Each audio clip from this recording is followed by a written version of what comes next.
Hello there, this is Business Prime. My name is Kelvin Nyakundi. Kenyans may have to dig deeper into their pocket to finance President William Ruto's budget for the coming financial year.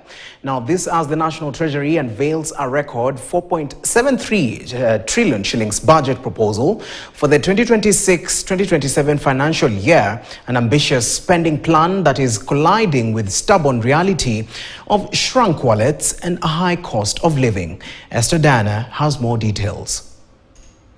President William Ruto's administration is yet again leaning towards inflating national expenditure by about 400 billion shillings, digging deeper into the pockets of the already constrained Kenyans. Ahead of the submission of the supplementary budget for this financial year, Treasury Cabinet Secretary John Mbadi has defended the penultimate budget of Ruto's first term, seen as a delicate balancing act aimed at reviving a battered economy. If we can start with the first step of reducing the number of supplementary, the total shareable revenue is 2.9 trillion, out of which we are proposing 420 billion to go to counties. And now governors, of course, are asking for more. State coffers are empty, taxpayers are exhausted, and an International Monetary Fund team arriving later this month is expected to deliver a blunt verdict on President William Ruto's fiscal credibility,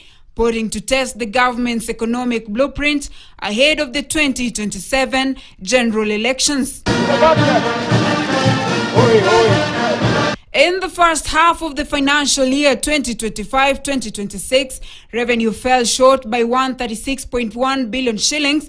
Tax collections are wilting despite an aggressive digital dragnet. It was right to go to IMF in 2021 because of the external shocks that we faced, especially out of the COVID-19. We feel we can still engage IMF if we can get some concessional loans. The draft 2026 budget policy statement outlines expenditure of 4.7 trillion shillings, a 9.9% increase from the current year. Treasury is projecting that it will collect 3.53 trillion shillings in the 2026-2027 fiscal year, leaving a deficit of 1.1 trillion shillings to be financed through borrowing. We have certain critical expenditures that can never be ignored, one of which is the debt repayment, and you can see our debt repayment is over 1.1 trillion now. The National Exchequer is offering a targeted sweetener, raising the zero tax threshold for pay as you earn from 24,000 shillings to 30,000 shillings per month. A reform expected to benefit 1.5 million low-income workers, but tax experts note the relief is modest and may be offset by more aggressive enforcement elsewhere. Esther Diana, KTN, Nairobi. The Kenyan electricity generating company